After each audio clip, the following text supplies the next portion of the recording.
También tomando este saludo de la lluvia, del aguador de los cielos, que nos está pues cobijando ahora. Bueno, quisiéramos inicialmente saludar y agradecer al presidente municipal, al alcalde de Ocoyoacán, Samuel Verdeja Ruiz. También quisiéramos saludar a las autoridades de la Magna Fraternitas Universalis que están presentes, el inspector general, el maestro José Miguel Esborronda Andrade, el administrador general, el ingeniero Carlos Valdivia Martelo, también del Consejo Superior Mundial de la Magna Fraternitas Universalis nos acompaña Valdemar Rodríguez Cayetano. Queríamos mencionar que el maestro José Miguel Esborronda Andrade nos acompaña desde España, el ingeniero Carlos Valdivia de Lima, Perú, y Valdemar Rodríguez nos acompaña también desde Lima, Perú. También tenemos delegaciones de Perú, de Colombia, que nos están acompañando en este evento. El evento son los 100 años, el 100 aniversario del natalicio del doctor David Juan Ferris Olivares. Saludamos también a las autoridades de Ocoyoacán, José Alfredo Vargas, saludamos a la síndico también y a todas las autoridades y comité organizador de Ocoyoacán, y especialmente quisiéramos también dar nuestro saludo y agradecer la presencia del jefe supremo de San Jerónimo Acazulco, además de ser médico tradicional, el señor Francisco González Morelos, que nos acompaña. Muchas gracias por acompañarnos. La jefe suprema de la Marquesa, un aplauso.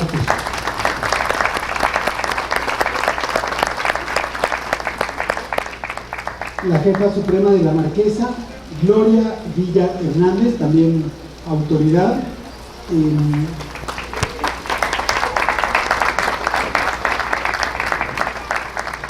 También tenemos al suplente de la representante indígena de San Juan Coapanuaya, está Sergio Vidal Gutiérrez.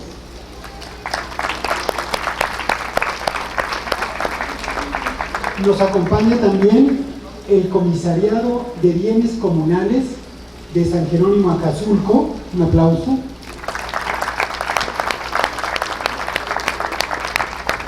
Asimismo, la delegación de San Juan Coapanuaya,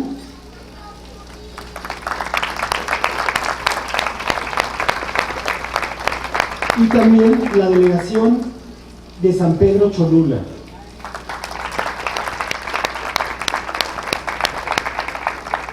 Bueno, quisiéramos mencionar a ustedes y darles la bienvenida al evento, mencionarles que, bueno, justamente el doctor David Juan Ferris Olivares, como investigador científico, también como filósofo, filólogo, bueno, en varias áreas estuvo haciendo diversas investigaciones sobre América, destacando el humanismo, que es de lo que vamos a hablar en esta charla, en este panel forum, destacando el humanismo, la génesis de las culturas americanas, también la unidad antropológica en la investigación de América.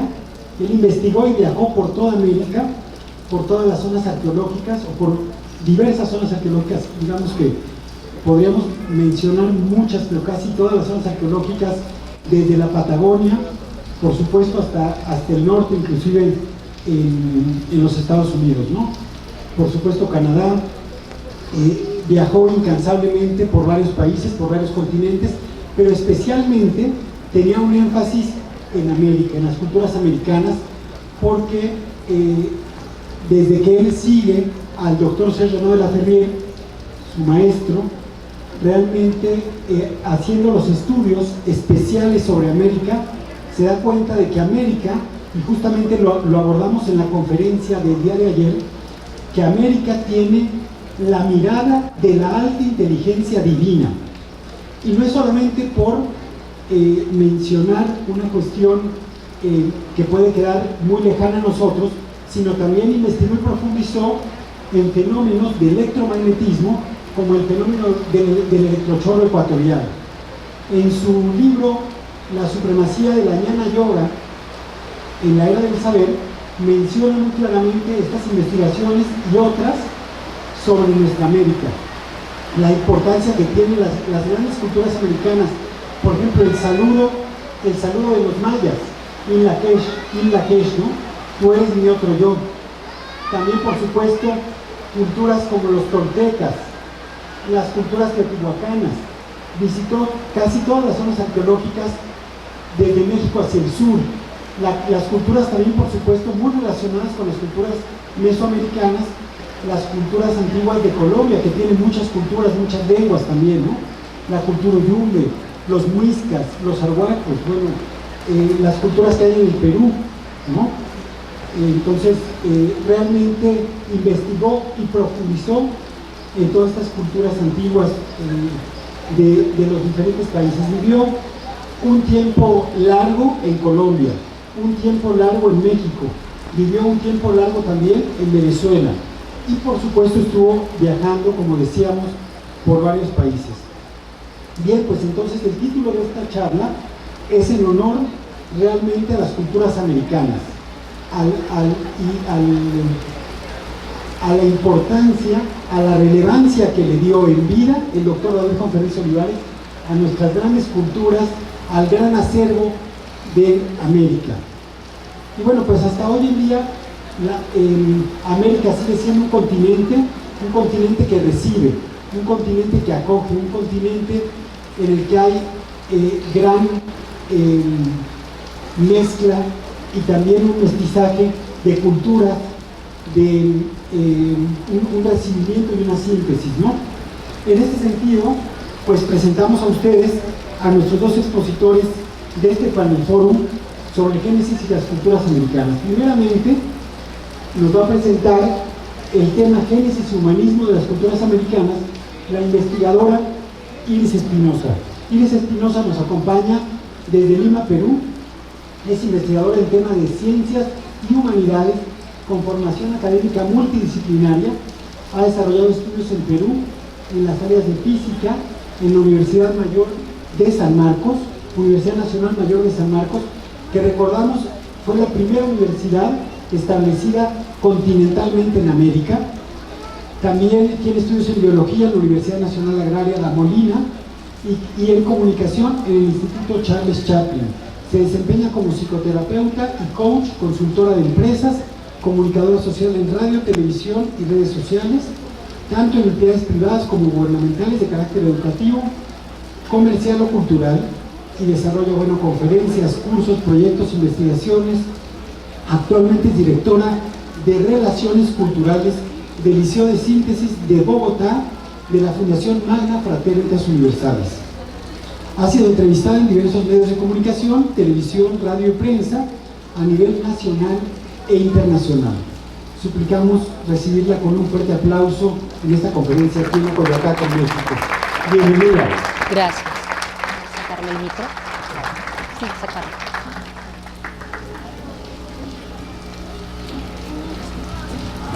Gracias. ¿Sí, para sacarlo? ¿Lo vas a sacar? Muy amable. Muchas gracias. Muy buenas tardes con todos ustedes. Realmente muy contentos de estar en esta ocasión aquí para conversar acerca de un tema tan importante que tiene que ver con todos nosotros, el humanismo de las culturas en América.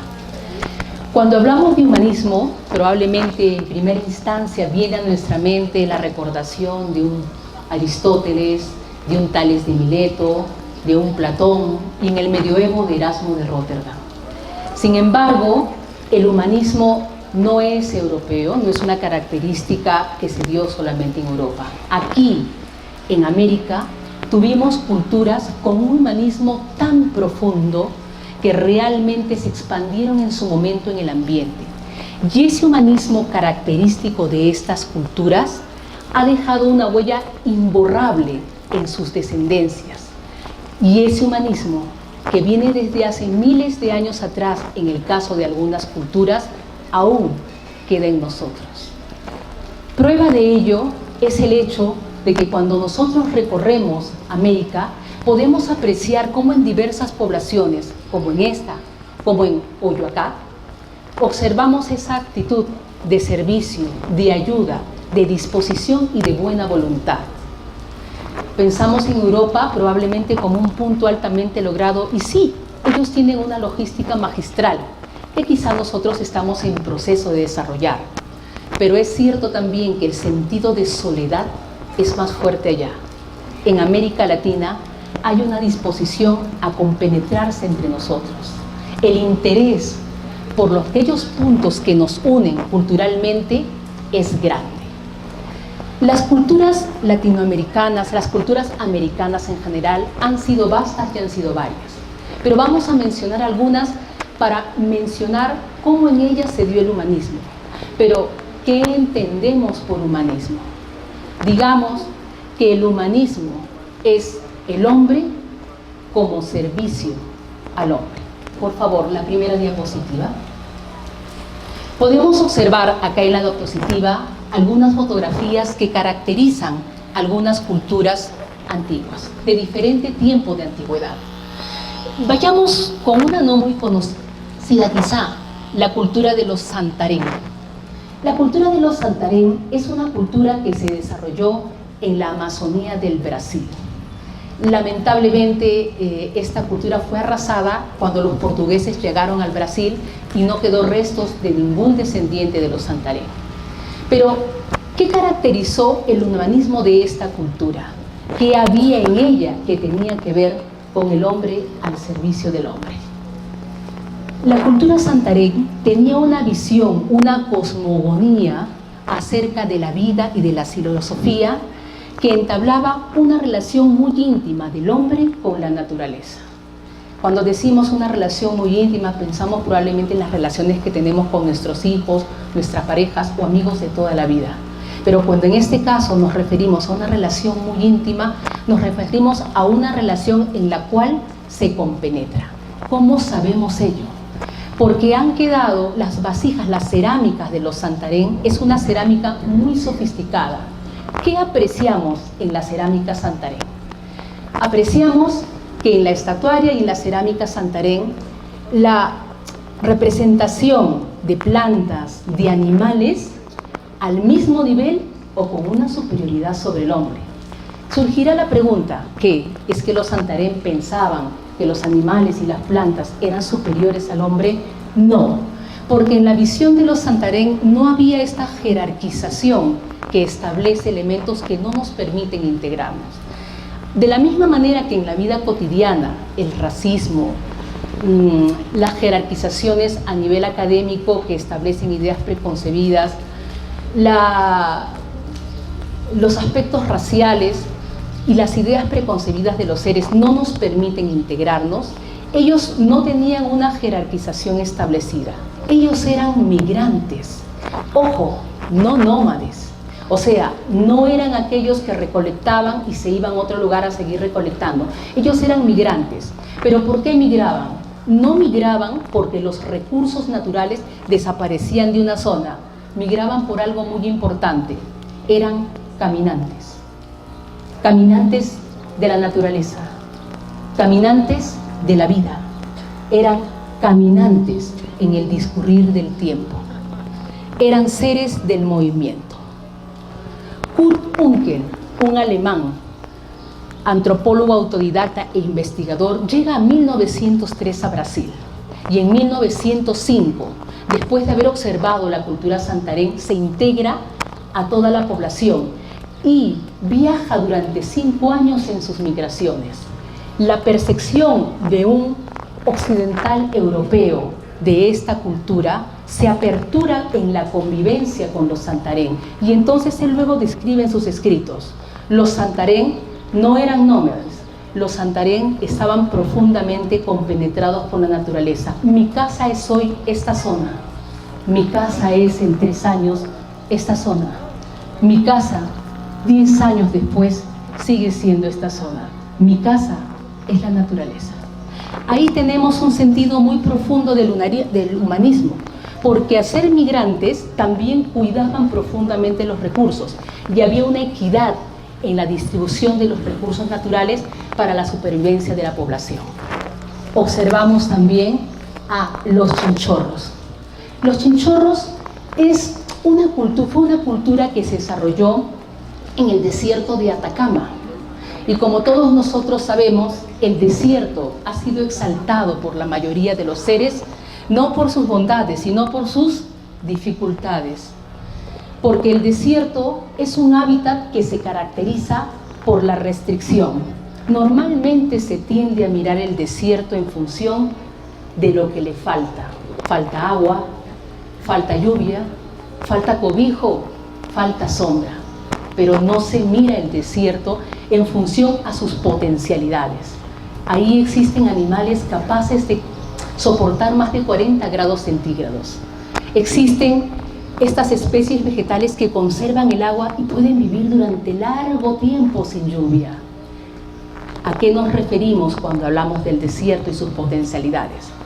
Quien va al desierto, quien decide vivir en el desierto, si una cultura se establece en el desierto, va a desarrollar características que no se las va a dar un ambiente cómodo, como suele pasar en las ciudades. Va a desarrollar sentido de la previsión. Voy a prever por si mañana me falta, porque los recursos no son abundantes. Va a desarrollar un sentido además de saber guardar y va a desarrollar también un sentido de maximización de los recursos naturales para poder mantener un equilibrio con él. Los chinchorros fueron un pueblo del desierto, vivían fundamentalmente de la pesca. Gracias a Dios, la poca variabilidad del clima les otorgaba frutos marinos con frecuencia y constancia. Es interesante que el producto de su producción, tanto agrícola como pesquera, era repartido equitativamente entre todos los miembros de los chinchorros. Había una equidad, que es diferente a una igualdad. Equidad quiere decir proporcional. De pronto, si mido 2 metros y soy grande y peso 90 kilos, la cantidad y porción de alimento que me corresponde no puede ser igual que a una joven pequeña, esbelta y que realiza poca actividad. Lo interesante de los chinchorros es que las momias, ellos momificaban a sus muertos, pero las momias de los chinchorros han sido declaradas por la UNESCO Patrimonio Mundial. ¿Por qué? Porque hemos escuchado de las momias de Egipto, ¿verdad? Sabemos de la película La Momia, tan popular. Sabemos de las momias paracas y de otras momias que han habido otras culturas. Momias que tenían el objetivo de la perennidad. ¿Cuál es la diferencia con las momias de los chinchorros? Las momias de los chinchorros, la gente momificaba a sus muertos con el objetivo de que ellos pudieran seguir conviviendo con la población en espíritu para seguir ayudándolos a enfrentar las dificultades del desierto. Y es ahí que notamos también un pensamiento profundo de humanismo. Es interesante observar cómo el ambiente puede condicionar una situación de servicio entre los miembros de una comunidad. Por ejemplo, si pensamos en una casa donde hay una sola televisión en un área social, pues probablemente la abuelita, la mamá, la tía, la prima, la madrina, la ahijada se congreguen, ¿verdad? Y todos tengamos que ponernos de acuerdo en qué películas vamos a ver. Y si no vamos a ver la misma película, ¿qué hacemos? Bueno, lunes para la abuelita, martes para la mamá, miércoles para los adolescentes, jueves para el papá y así sucesivamente. Los ambientes son importantes porque la forma en cómo distribuimos nuestros ambientes, nuestra casa, nuestra ciudad, habla de la forma en que nos integramos. Aquí, en Uyoacat, hay un ambiente y una plaza que ha sido cubierta para poder juntarnos, para poder conversar, para poder compartir. Si observan, aquí tenemos también una cultura, seguramente de la cual ustedes habrán escuchado hablar, los mapuches. Los mapuches están muy asociados a la Argentina. Sin embargo, los mapuches se desarrollaron entre territorio chileno y territorio argentino. Sin embargo, Chile acá una cordillera y Argentina acá.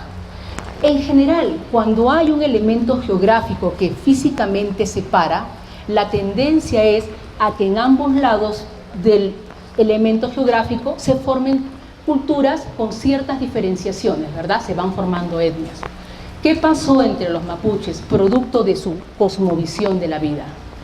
Ellos hablaban del Walmapu o el Wajmapu, que es el universo mapuche, el cosmo mapuche, el territorio mapuche. Y eso es interesante, porque ¿quién le dice a su territorio de 1000 kilómetros cuadrados el universo?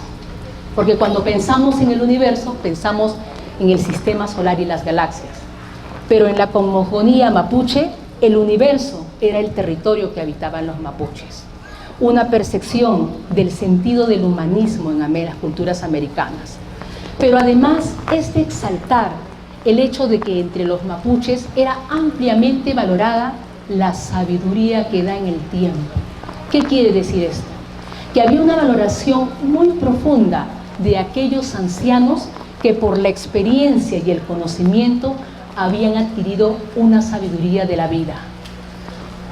Y entonces, el nombre que se les daba a estos ancianos era Reche. Che, C-H-E, significa persona. Y Re significa auténtico. Quiere decir que Reche, que era la forma en que dominaban a estos sabios ancianos, significa persona auténtica. Aquel que por el fruto del tiempo y del aprendizaje y del servicio a la comunidad ha logrado una sabiduría y ha descubierto su autenticidad. Otro elemento a señalar de esta cultura mapuche es que ellos, en los inicios o en el esplendor de su cultura, se decía que el mapuche hablaba con los animales. Esto no quiere decir que entablaba un diálogo oral.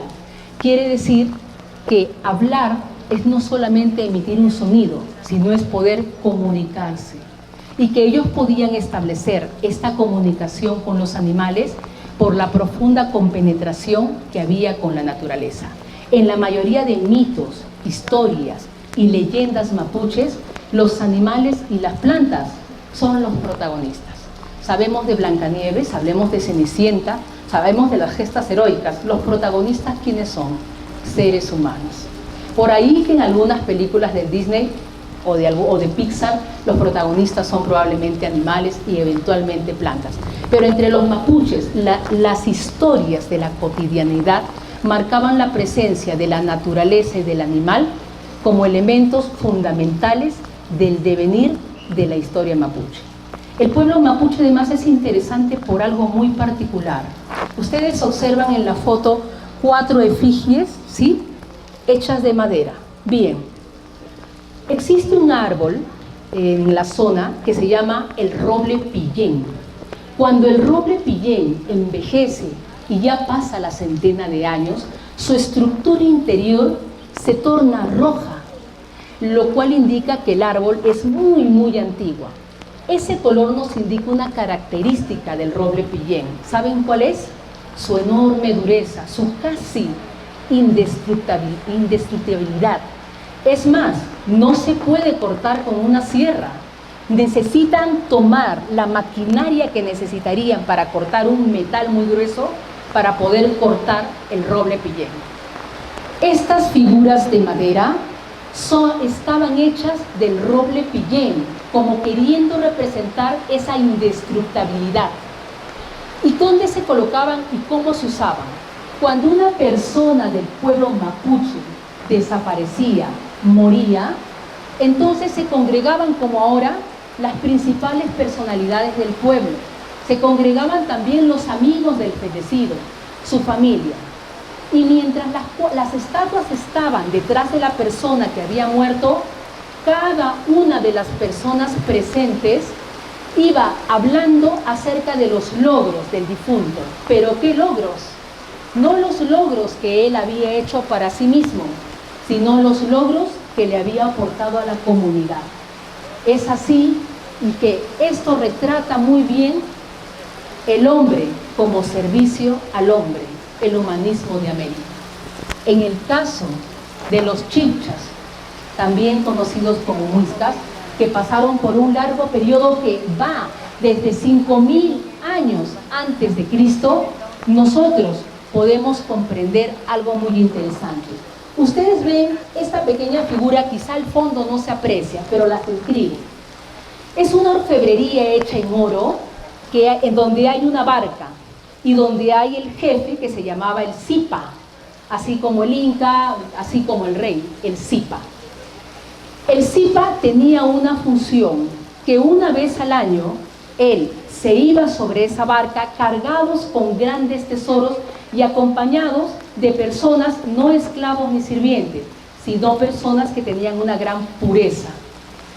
Y tenía tesoros que luego iba a arrojar en el centro del lago. De ahí se formará la famosa leyenda del Dorado.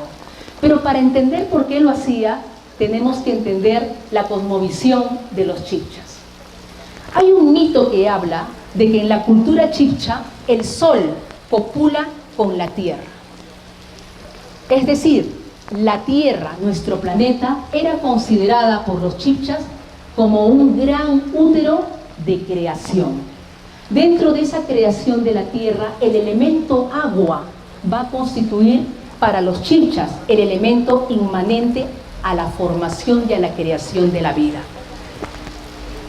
Como es considerado el agua un elemento preponderante dentro de la creación, el chibcha tenía una percepción de que la tierra era su madre y por lo tanto tenía hacia el planeta y hacia la tierra y lo que ella producía el mismo cariño, amor, devoción y cuidado que todos nosotros tendríamos con una madre a la que amamos y a la que agradecemos habernos dado todo, fuente de vida, la tierra considerada así.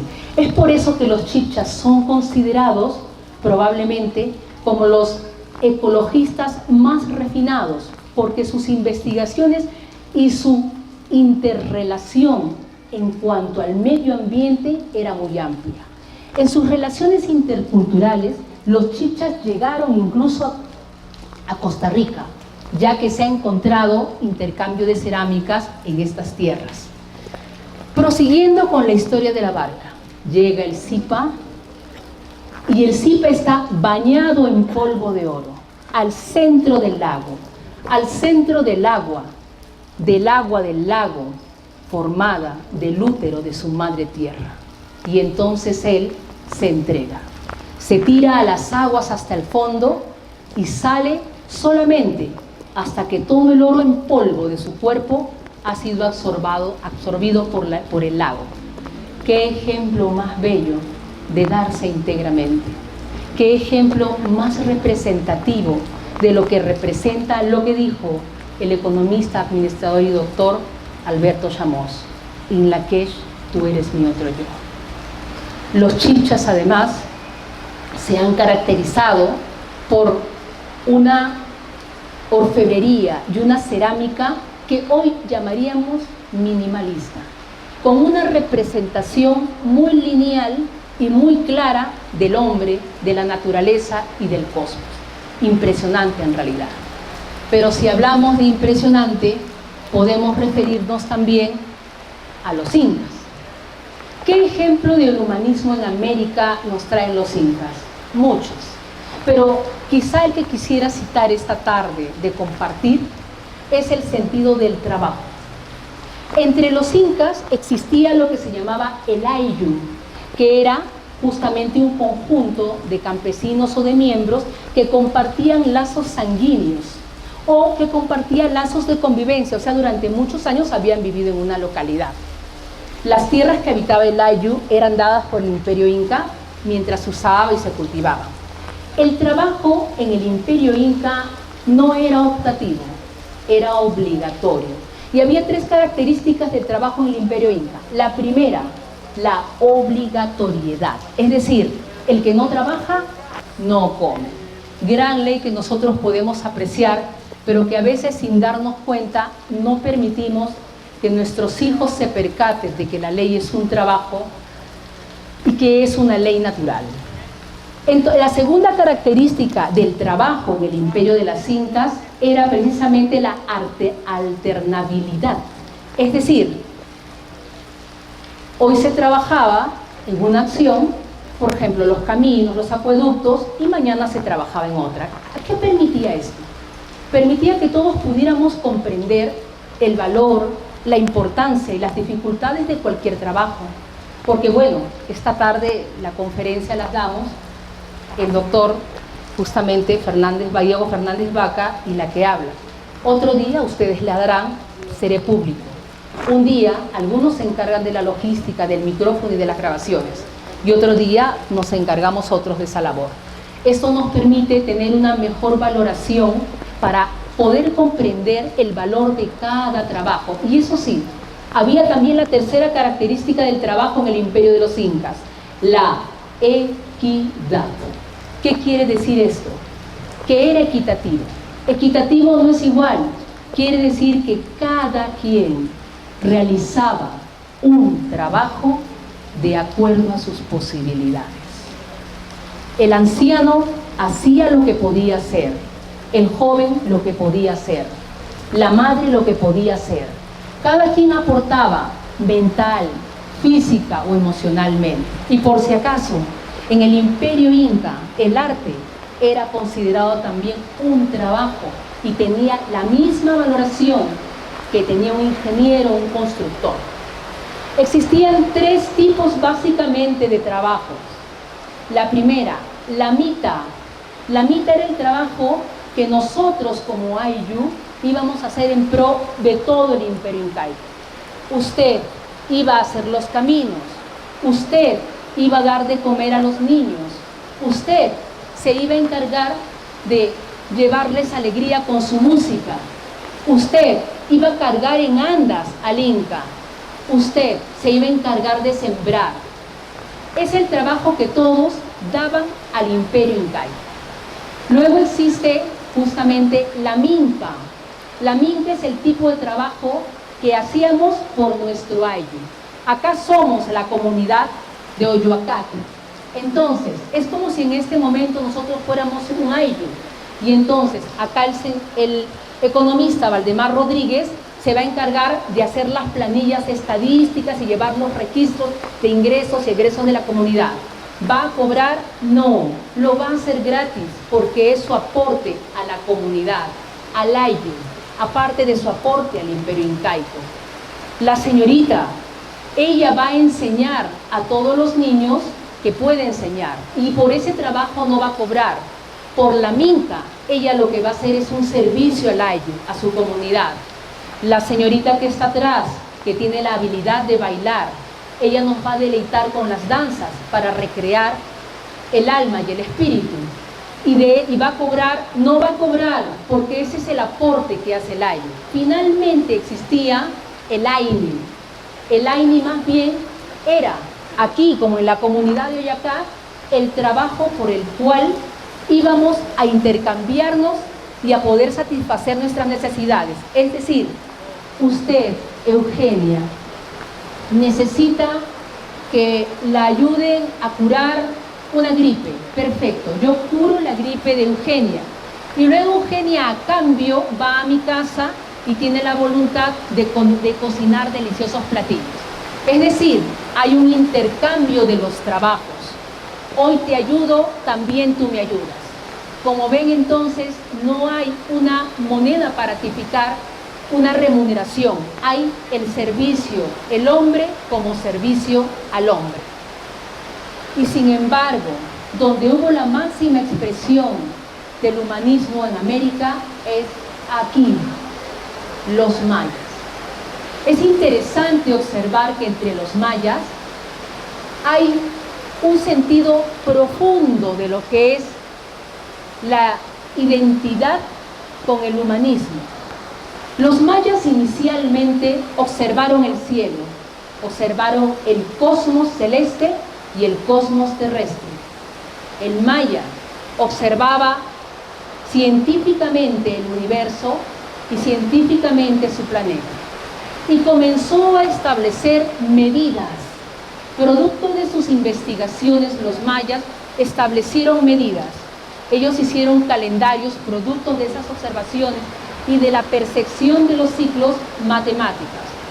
Los mayas tuvieron calendarios de 20 días, calendarios de 52 días, calendarios de 104 días, calendarios de 1040 días y un gran calendario de 274.440 años. Señores, ¿qué cultura ha tenido un calendario de 274.400? Ninguna. Y en ese sentido podemos decir que los mayas tenían un sentido muy elevado de la ciencia, de la matemática y de la astronomía. De hecho, después de sus percepciones matemáticas y astronómicas, se percataron que habían leyes. Pero luego, y no se sabe cómo, el maya comienza a reflexionar.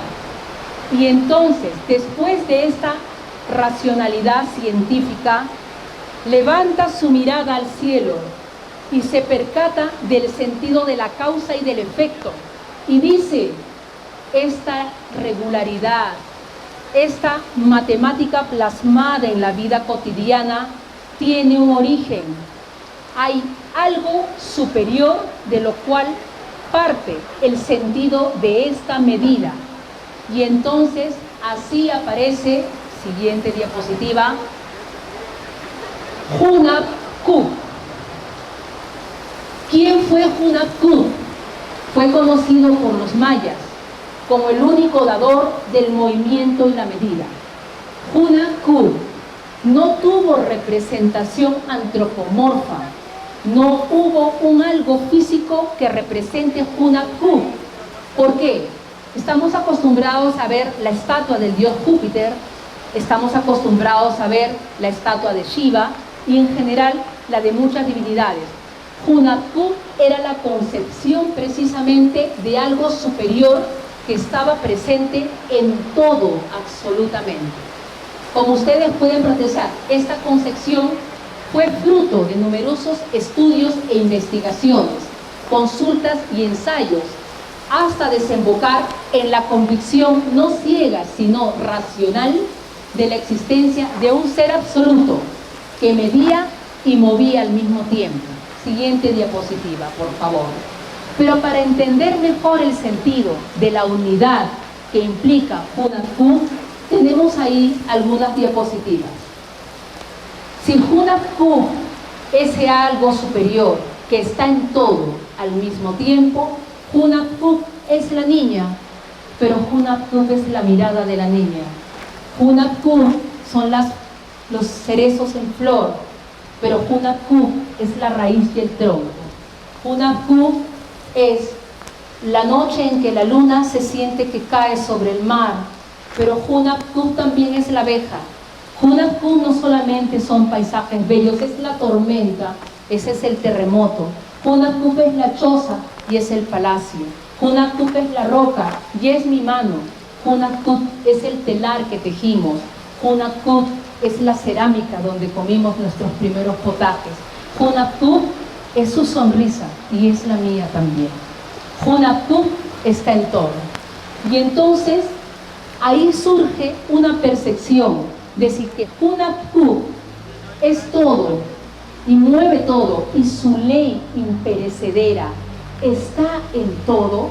Quiere decir que la ley de que representa Hunab-Ku está en todo lo que nos rodea. Y entonces se comienza a percibir el sentido de la unidad, que todos estamos unidos por mismas leyes, por los mismos principios. Y dentro de esta unidad surge el sentido de, si usted y yo estamos regidos por la misma ley, entonces tú eres mi otro yo y yo soy tu otro tú, que tipifica en la que tú eres mi otro yo. Siguiente diapositiva. Las campanas que suenan y el sonido que emiten también son Hunab-Ku, que nos saluda porque se alegra de haber sido mencionado. Después de escuchar estas campanas y después de sentir que la lluvia no es un obstáculo, como el calor del desierto no lo es, después de sentir que la tarde fría no nos enfría el cuerpo, pero no el alma, entonces podemos explicar un poco acerca de la multiplicidad en la unidad. Quizá uno de los ejemplos más hermosos y más bellos en que todos nosotros podemos comprender el sentido de la unidad y la multiplicidad al mismo tiempo es el cuerpo humano. Para esto pido la presencia del administrador Valdemar Rodríguez, por favor, para poder explicar la multiplicidad en la unidad. Muchas gracias, muy amable. Tenemos aquí un aplauso, por favor. Tenemos aquí un ser humano de carne y hueso como todos nosotros. Muy bien. El Señor es una unidad, ¿verdad? ¿Sí? Correcto, es una unidad. Él es uno. Perfecto. Sin embargo, dentro de Él hay una multiplicidad. Si ustedes observan en esta diapositiva, se puede señalar que tenemos un sistema circulatorio, un sistema respiratorio, un sistema digestivo y órganos. Tenemos, por favor, pueden señalar sus pulmones. Eso, muy bien. El Señor también tiene su estómago, tiene sus brazos, ¿verdad? Tiene su cabeza, correcto, tiene su cerebro. Pregunto al público, ¿tiene un hígado y un estómago? El hígado del señor Valdemar Rodríguez, ¿para quién trabaja? ¿Para sí mismo o para la unidad? Muy bien. El cerebro del señor Valdemar Rodríguez, ¿para quién trabaja? ¿Para sí mismo o para el todo? Ok. ¿Y el hígado del señor Valdemar Rodríguez para quién trabaja? ¿De casualidad para sí mismo? Para todo. Entonces, bien. Pero ¿qué pasaría si hipotéticamente, algo que no es posible, yo tomara el hígado del señor Valdemar Rodríguez y lo sacara? Ese hígado que ya está fuera del cuerpo, ¿tendría función? No. ¿Para quién trabajaría? Ni siquiera podría trabajar para sí mismo. De manera análoga, los seres humanos somos como partes de un todo y tenemos una función que está en función de la unidad. El hígado del señor Valdemar no compite con el estómago y el estómago no se cela del cerebro y la uña no se siente menos por estar en la parte inferior y sus manos no se sienten disminuidas por trabajar por el cuerpo. Si el pulmón del señor Valdemar está debilitado, el resto de los órganos no dice, bueno, como el pulmón trabaja poco, yo también trabajaré poco, sino que por el contrario, todos ayudan para cubrir una deficiencia en el cuerpo. El cuerpo humano, el que tenemos, este medio material y físico para llevar adelante una misión de vida, es una de las expresiones más hermosas de lo que significa la multiplicidad y la unidad. Quisiera hacer una pregunta a todos ustedes. ¿El sentido de la soledad que los hombres tenemos es comparable a la soledad que su hígado tendría? Y no tendría identidad, porque un hígado que no sirve al cuerpo, entonces, ¿cuál es su función? Ser humano que no se ve como elemento que sirve al ser humano es como un hígado fuera del cuerpo. Entonces, todo lo que hay dentro del señor Valdemar Rodríguez es múltiple y es diverso, pero a su vez está dentro de un todo y es uno, porque va hacia el mismo objetivo. Un aplauso, muchas gracias, por favor, por ser modelo. Aplauso para ti. Bien. Ejemplos análogos tenemos con respecto al sistema solar. Ustedes han jugado de niños las rondas, ¿verdad? Han hecho las rondas. Ya, y todos han hecho esta ronda donde todos se tiran un poco para atrás y si alguien se suelta se caen todos. ¿Sí? Han hecho esa ronda, ¿verdad? El sistema solar es muy similar. Cada planeta sigue una órbita, cada planeta es diferente. A veces uno se pregunta, ¿pero cómo va a haber unidad si todos son distintos? Júpiter es gaseoso, Venus es pequeño y es concreto, Mercurio es muy caliente, la Tierra tiene el oxígeno en una proporción que otros planetas no tienen. Sin embargo, Bastaría en esta danza de los planetas que uno solo de los planetas tuviera una variación de órbita para que eso tuviera un efecto en la órbita de los demás. No lo vemos con nuestros ojos, pero lo entendemos con nuestro conocimiento sobre astronomía. Los mayas tuvieron una percepción integrada del conocimiento que se refería no solo a conocer el movimiento de los planetas como un tema solo científico, no, pensaban como el cuerpo humano, todo está relacionado con todo, por lo tanto, el cosmos tiene que tener una relación muy directa porque ustedes están o estamos adentro o afuera del cosmos. Adentro, ¿verdad? Somos parte de, somos regidos por las leyes. Hay un equilibrio perfecto, de la misma manera que en el ser humano se da un equilibrio perfecto cuando nosotros realmente cumplimos la misión para la cual hemos venido. Los mayas tenían un sentido muy sagrado, porque en Lak'ech tú eres mi otro yo, y si tú eres mi otro yo, yo soy tu otro tú, significa que si te amo y te respeto, me amo y me respeto. Si te ayudo, me ayudo. Si te sirvo, me sirvo. Pero si te daño, me estoy dañando yo. Es algo de lo que no nos damos cuenta porque es algo muy sutil, porque es algo que no se ve, porque nuestra percepción a veces de la vida y de la sociedad está más basada en barreras conceptuales que establecen jerarquías. Él es más inteligente, ella es más bonita, ellos tienen más dinero, ellos son profesionales, a ellos no les gusta el fútbol, a él no le gusta estudiar, él le gusta divertirse, él trabaja demasiado, y entonces hay una tendencia a querer identificarnos más con las diferencias que con aquello que es común. Pero los mayas tuvieron una percepción distinta. La identificación no era en las diferencias, sino era en la unidad. Así como los órganos del administrador Valdemar Rodríguez se identifican entre ellos a pesar de sus diferencias y dicen, todos somos uno para trabajar por el todo. ¿Recuerdan ustedes entonces los árboles, verdad?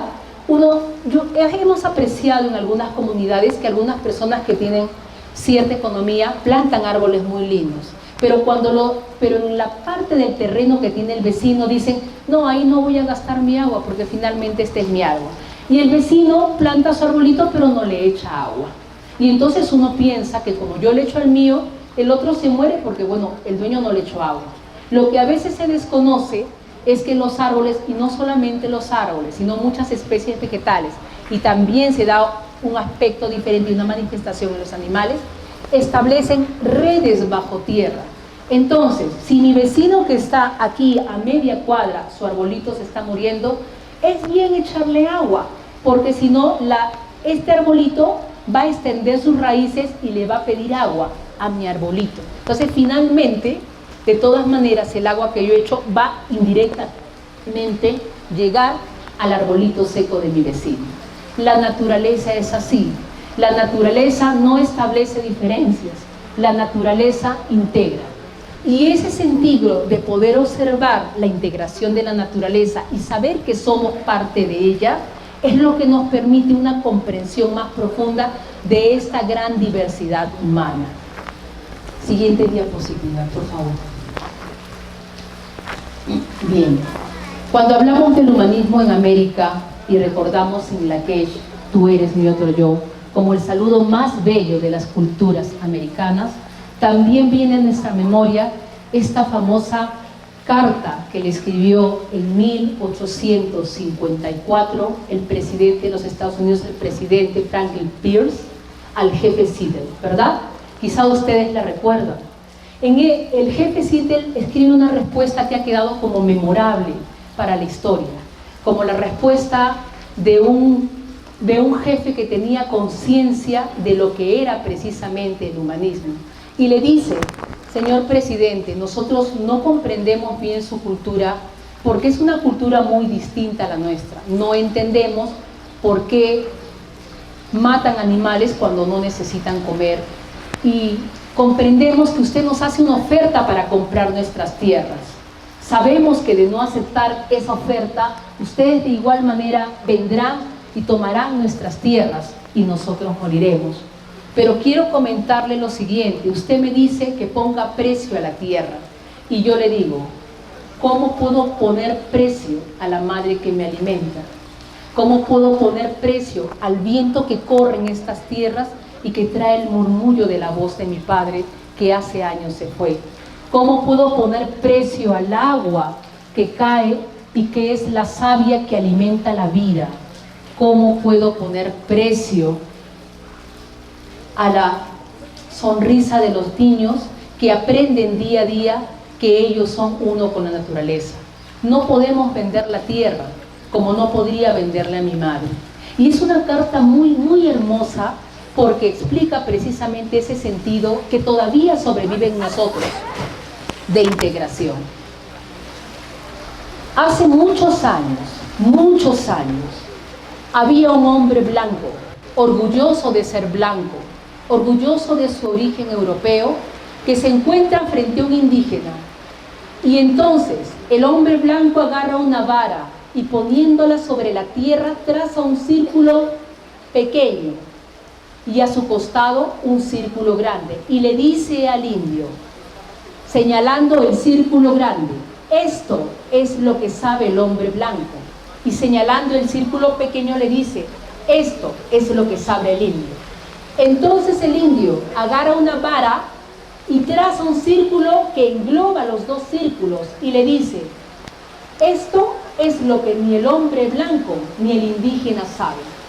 Una sabia respuesta que muestra no la diferencia, sino aquello en común que el indio y el hombre blanco tenían.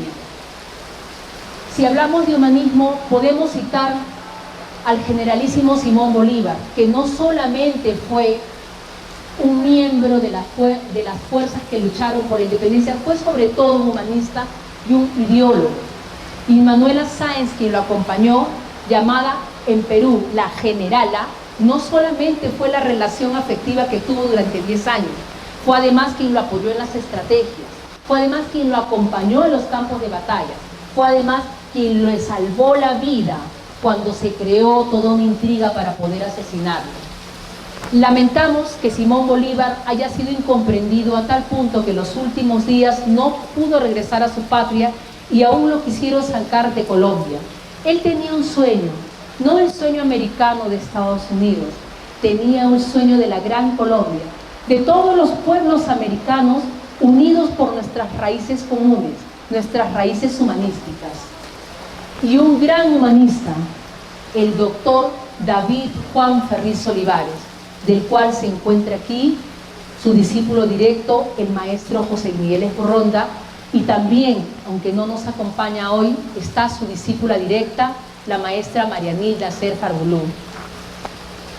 El maestre David Juan Ferriz Olivares fue más que un humanista, fue un sabio, fue un escritor incansable. De hecho, mi gratitud al documento que recopila la conferencia que él dictó en 1986 en Venezuela a un público en el cual se encontraban una promoción de infantería. Él dictó una disertación maravillosa, Génesis y Humanismo de las Culturas Americanas, documento que tuve la oportunidad de revisar y del cual he sacado los datos y la visión y conceptos más importantes de esta tarde de compartir. El doctor David Ferriz Olivares ha escrito numerosas obras y es discípulo directo y exégeta de un sabio francés, el doctor Serge Raynaud de la Ferrière, por quien doblan las campanas. Y dentro de ese humanismo no puedo dejar de mencionar a alguien que realmente nos ha permitido enriquecer nuestra vida. El doctor, sabio, humanista, médico peruano, 2 veces Premio Nacional de Medicina, Carlos Alberto Seguín. Pero ¿quién fue Carlos Alberto Seguín? Carlos Alberto Seguín era médico y trabajaba en Argentina. Cuando de pronto alguien se acerca a su consultorio y le dice, doctor, me duele el corazón. Lo revisa y no encuentra nada. Aquel hombre vuelve un tiempo después y dices, doctor, me duele el corazón. Entonces el doctor Seguín le dice, va a sacarse unos análisis. Se saca los exámenes y el resultado es que fisiológicamente no había nada. Vuelve y le dice, doctor, me duele el corazón. Vuelve una tercera o cuarta vez a decirle, doctor, me duele el corazón. Y el doctor le dice, pero usted no tiene nada, tranquilícese, váyase a su casa. Poco tiempo después este señor muere y el doctor Carlos Alberto Seguín da un giro en su percepción de la medicina, entendiendo que el ser humano no solo comunica con la palabra, comunica con su cuerpo. ¿O a cuántos de nosotros nos han hecho mariposas en el estómago cuando nos vamos a declarar a una chica o está el chico que nos gusta? ¿A cuántos de nosotros no nos ha dado diarrea cuando vamos a exponer al frente? ¿A cuántos de nosotros no nos ha saltado el corazón y la piel se ha vuelto hermosa cuando estamos felices? ¿Y a cuántos de nosotros no hemos querido comer por tristeza o hemos sentido una punzada en el hígado porque tenemos cólera? El cuerpo habla, y el doctor Carlos Alberto Seguín entonces hace un gran aporte al humanismo en América a través de crear una teoría que permite y ayuda a comprendernos mejor, a desarrollar una forma de comunicación que nos integra. Entonces él habla del primer y segundo oído. Primer oído y segundo oído, órgano emisor y órgano receptor. Primer oído, segundo oído. Pero el tercer oído es el cómo se dice algo. Es decir, no es lo mismo que yo le diga, señor Arturo, lo invito esta tarde a mi casa. Porque entonces yo estoy diciendo, sobre todo y haciendo un énfasis en mi casa. Entonces usted va a venir a mi casa, yo tengo una casa. Si yo le digo, señor Arturo, por favor, lo invito esta tarde a mi casa, entonces estoy haciendo hincapié sobre el valor de invitar. Pero si yo le digo, señor Arturo, lo invito esta tarde a mi casa, le estoy haciendo una llamada de atención. El tono de la voz da un mensaje. Pero entonces el doctor Seguín habla del cuarto oído y habla del lapsus linguis o acto fallido. En Perú, en alguna ocasión, un congresista juramentaba el 28 de julio, se arrodilla y entonces el primer ministro le dice, ¿jura usted servir a nuestra patria? La respuesta que se da es, juro por Dios y por la patria. El congresista se arrodilla y dice, juro por Dios y por la plata. Plata en Perú es dinero. Entonces, a eso nos referimos con el cuarto oído, el lapsus linguis o acto fallido, esos errores de la vida cotidiana, esos olvidos que parece que me olvidé y que nos van expresando aquellas cosas que el ser humano inconscientemente trata de decirnos, pero no quiere decirnos porque probablemente tampoco lo sabe. El inconsciente, el famoso inconsciente donde se van nuestros miedos y nuestros deseos.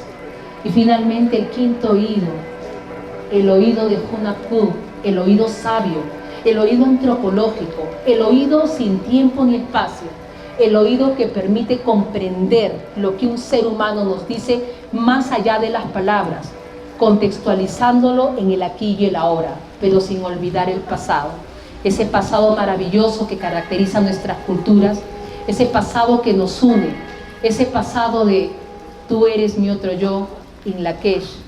Espero que realmente todos nosotros podamos siempre darnos cuenta de esa unidad. Muchas gracias a la lluvia, muchas gracias al viento y muchas gracias a ustedes y al venerable maestro por estar esta noche. Gracias. Muchas gracias Iris.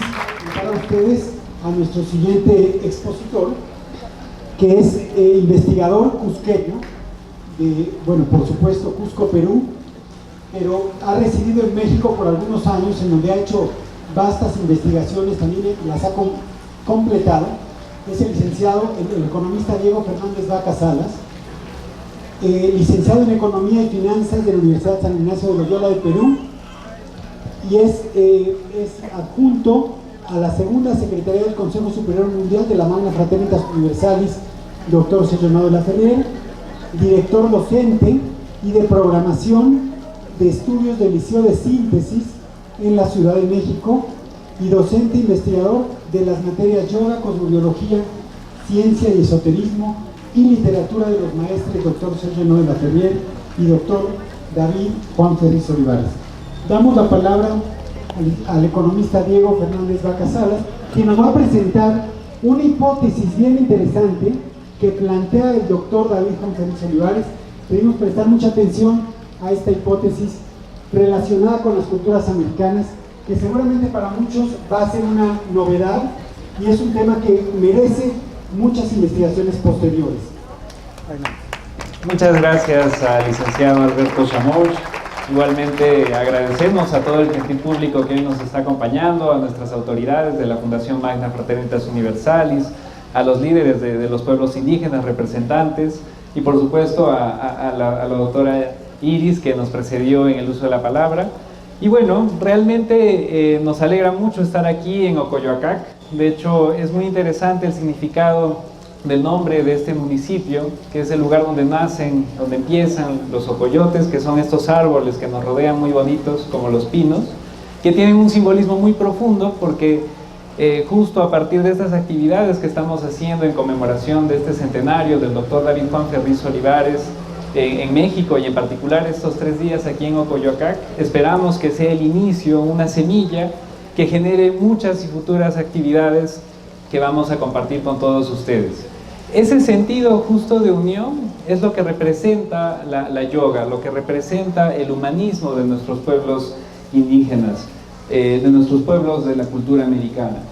Si nos preguntamos nosotros quiénes somos, de dónde venimos, hacia dónde vamos, seguramente vamos a encontrar muchas respuestas. De pronto nuestra primera identidad va a ser nuestro nombre, tal vez nuestra profesión, tal vez nuestro lugar de origen, que es algo muy importante. Sin embargo, para encontrar justamente ese sentido de unión es necesario encontrar nuestras raíces. Aquí muchos somos mexicanos, de mi parte soy peruano, colombianos, hay españoles, venezolanos, hay de muchos países que nos están aquí acompañando, y es muy interesante porque, como ya muy bien lo explicaba la profesora Iris, representa un hecho de identidad, porque no solamente somos de nuestro lugar, de nuestra ciudad o de nuestro país, sino somos parte de todo un continente que guarda, para empezar, el mismo idioma. Y fue producto de algo que de pronto nosotros mismos no nos sentimos al inicio muy cómodos de mencionar de la conquista. Sin embargo, gracias al idioma español, al castellano, hoy podemos comunicarnos y somos todo prácticamente un continente que tenemos ese sentido. Bueno, en estas imágenes que tenemos en la pantalla, vemos a varios miembros de nuestra institución. Está el doctor David Juan Ferriz Olivares, está el maestro José Miguel Esborrón de Andrade con la maestra Marianilda Cefar Bolú en un Congreso Mundial para el Talento de la Niñez. Está el maestro y doctor Serrino de la Ferrier, que es justamente el ideólogo de nuestra fundación, la Magna Fraternitas Universalis. Está el administrador, Carlos Valdivia Martelo, plantando un árbol. Y bueno, hay muchos más que están ahí, pero si yo les pregunto, ¿quién de ellos está haciendo yoga? De pronto dirían, pues solamente el doctor Reinaldo de la Ferrier, ¿no?, que está en una postura de yoga, en una asana. Sin embargo, el concepto de yoga es muy universal, es mucho más amplio de lo que comúnmente nos podríamos imaginar. Representa en sí la unión. Vamos a la siguiente, por favor. Representa en sí la unión. De hecho, viene de 2 raíces. Y vamos 2 veces. Yuk, que es unión, y Gan, que es acabamiento. Es decir, es una unión constante, permanente, que una vez que se termina, empieza nuevamente. Y esto es fundamental, porque ahorita, por ejemplo, de acuerdo a la conciencia con la que estamos compartiendo en este momento, ya sea compartiendo ideas o escuchándolas, es una forma en la cual nosotros también nos estamos uniendo. Estamos practicando una forma de yoga, estamos practicando una yoga que en sánscrito se le conoce como la Jnana Vijnana Yoga. Es una yoga de la relación con el mundo, que es parte de la yoga del saber. Y en este marco vamos a ver que realmente todas estas imágenes, por la conciencia de estas personas que están apareciendo en ellas, están practicando esta forma de la yoga. Bajo esta visión ya vamos viendo que en sí la yoga entonces representa esa identificación, representa una unión, una identificación universal. Uno diría, wow, identificación universal, ¿no? Es pues algo muy elevado, ¿no? Pero el sentido universal, como ya muy bien lo explicaba la profesora Iris con el ejemplo de los mayas, por ejemplo, va en la misma relación que nosotros tenemos con nuestra familia, con nuestros seres queridos, con cómo nos alimentamos, cómo nos relacionamos con la naturaleza, cómo respiramos. Realmente en todo podemos nosotros practicar ese sentido de unión.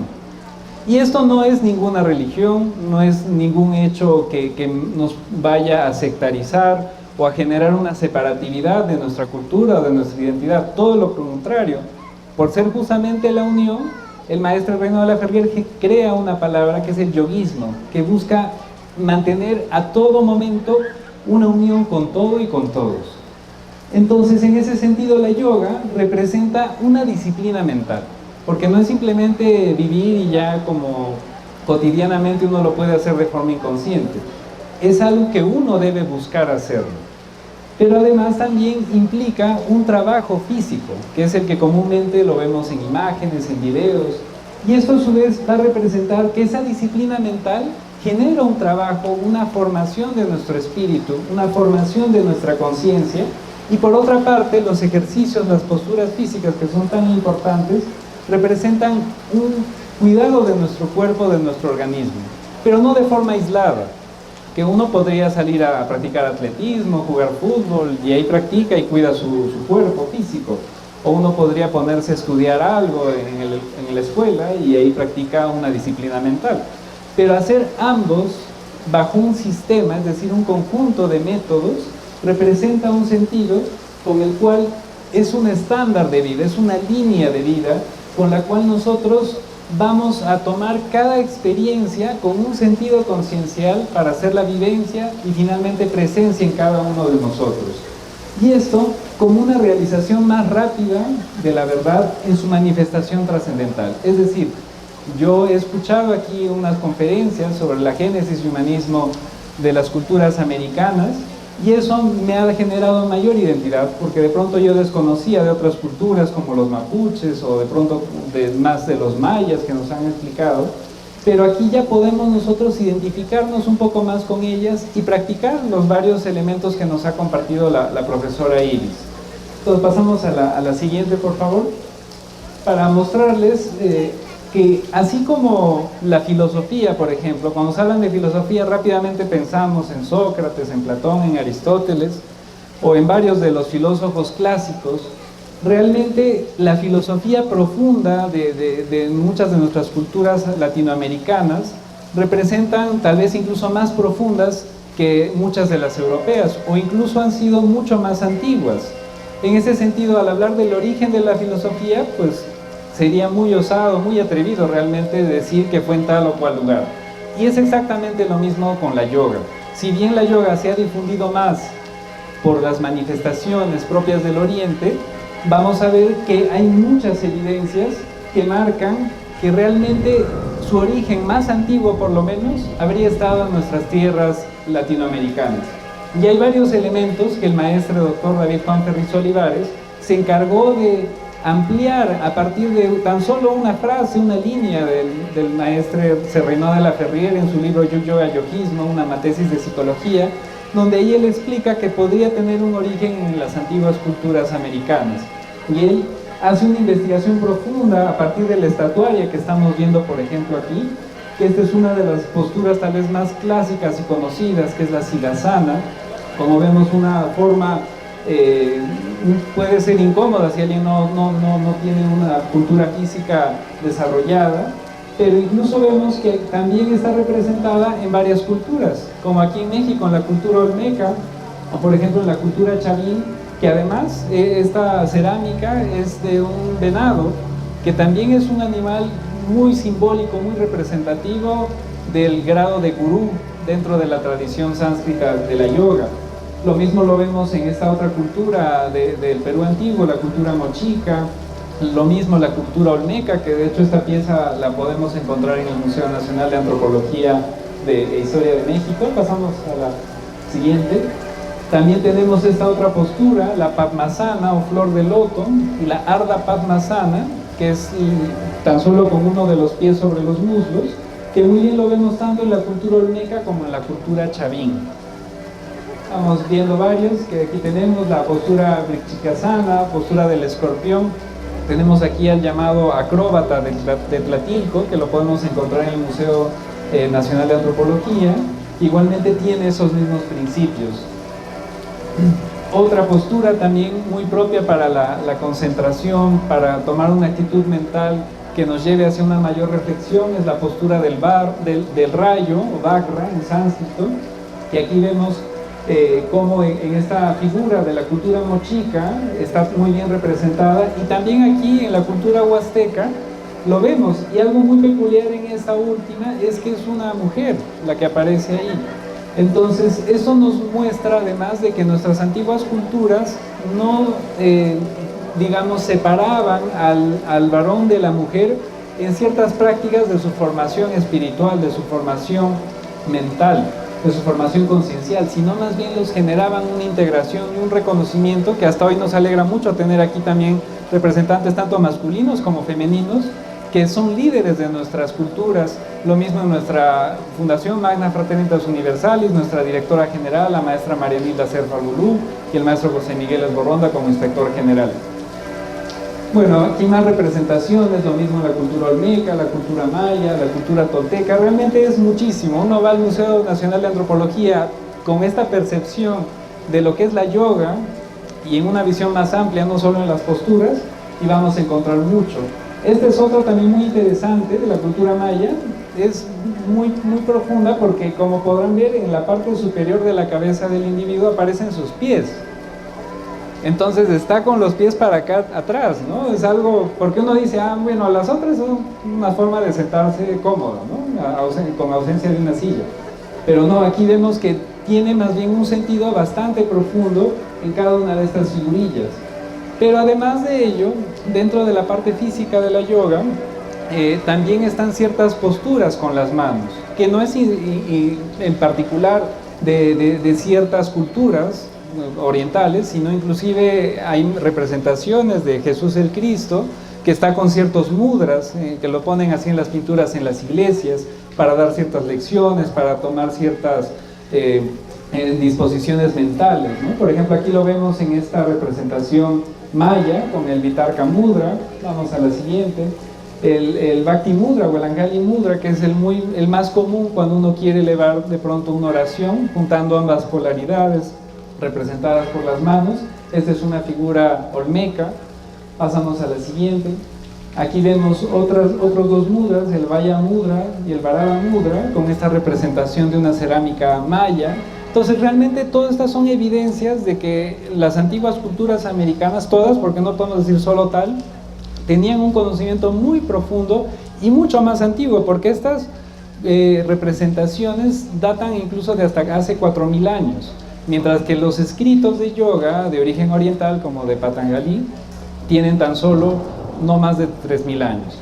Entonces vamos viendo que hay realmente un sentido muy profundo. Dentro de la tradición sánscrita de la yoga, y que fue heredado también a otras tradiciones ya más cercanas, como los caballeros templarios, está un saludo muy propio que es el de Pax Vosotrum, que es la paz en latín, y tiene este sentido con la mano y con el pulgar doblado, ¿no? Los 4 dedos representan los 4 elementos, representan las 4 direcciones del universo, representa en general toda la naturaleza, todo el destino, todo lo que nos rodea, y nuestro pulgar, que de hecho biológicamente es lo que nos diferencia de las demás especies, representa nuestra voluntad, porque es incluso con lo que podemos agarrar, coger cosas, maniobrar. Al cruzarlas por nuestros 4 dedos, representa que nuestra voluntad va más allá de nuestro destino. Pero además de ejercer nuestra voluntad, lo queremos hacer en paz, lo queremos hacer en una paz activa. Bueno, aquí está justo el maestro José Miguel Esborronda Andrade y la maestra Marianilda Cerra Lulú con este saludo de paz, y a su lado vemos una representación de una cerámica que prácticamente está con esa misma actitud muy clara y de esa paz activa que nos referimos. Algo también muy importante en la yoga, diríamos que es pues trascendental a todas sus vías, a todas las corrientes de esta ciencia milenaria, es la relación maestro-discípulo, porque es una tradición que se va pasando de labio a oído. Y es muy propio que tanto en las estelas mayas, que uno las puede encontrar en muchos de los museos, como también en muchas de las cerámicas, que en este caso pusimos un ejemplo de una cerámica inca, se guarda ese sentido muy preciso de cuidado, de atención, de reflexión y de observación hacia un maestro y cómo éste tiene una formación hacia sus discípulos. Bueno, por otro lado, hay también un elemento con el cual se dice cómo la yoga, habiendo surgido en América, con esta hipótesis, pudo haber llegado hacia la parte oriental, donde fue más desarrollada. Y una de ellas es a través de la navegación marítima. Uno dice, pues, pero las antiguas culturas no navegaban. Bueno, había un mito del Inca Tupac Yupanqui que él hacía estas embarcaciones y llegó incluso hasta la Polinesia francesa, que está parte de Oceanía, y de ella es muy cerca llegar al Asia. Y bueno, un noruego, Thor Heyerdahl, decidió poner a prueba esa leyenda, ese mito. Construyó una embarcación tal cual era descrita en esa leyenda y partió desde el puerto del Callao en Lima, Perú, hacia la Polinesia francesa y llegó simplemente con la corriente marítima y lo hizo aproximadamente en unos meses. Y pues bueno, ahí comprobó que sí fue posible esa leyenda, que la verdad incluso hasta muchos peruanos la desestimaban, ¿no? Entonces algo también aquí que nos genera una reflexión es que nosotros estamos invitados a investigar, a profundizar más, a valorar sobre todo nuestras antiguas culturas para darle la vigencia que les corresponde, no a minorarlas como tendemos muchas veces a hacerlo. De igual manera, como ya lo iba explicando la profesora Iris, en muchas de las lenguas, en las toponimias de los lugares, como también a nivel filológico de ciertas palabras, vamos a encontrar correspondencias con el antiguo sánscrito. Por mencionar en el caso de maya, del idioma maya, la palabra yug es igual a la raíz sánscrita que veíamos de la yoga, porque representa lo mismo, representa la unión. También, por otro lado, los muchos ejemplos que ya mencionó la profesora Iris, pero ya un poco para cerrar por el tiempo también y agradecerles mucho su atención, está este símbolo que nos parece muy interesante, que es parte de la cultura maya y también ha tenido ciertas representaciones incluso en Teotihuacán, y como vemos es como una flor, pero Domingo Martínez Paredes, este mayólogo de la filosofía maya, explica que es un símbolo de la gran unión del hombre, que marca incluso como una X, que de hecho nos recuerda mucho al logo de nuestro centenario, que es una X con la firma del doctor David Ferriz Olivares, porque la X tiene un símbolo muy profundo, genera ese punto de unión entre las cuatro direcciones del universo para generar una potencia que genera una reactivación del sentido más trascendental, del descubrimiento más trascendental de cada uno de nosotros. Y pues bueno, con esto tan solo dejarles unas palabras del doctor David Juan Ferriz Olivares, que nos dice: se hace indispensable igualmente fortalecer y propiciar las investigaciones y profundas enseñanzas de América, frente a un reflejo histórico que se ha imitado en la India de disminuir y desvalorizar el alcance de las culturas de América, incluyendo la falta de investigación del origen de la yoga en América, ante los grandes testimonios como uno de los sistemas de mayor profundidad y coherencia en el crecimiento integral del hombre. Muchísimas gracias.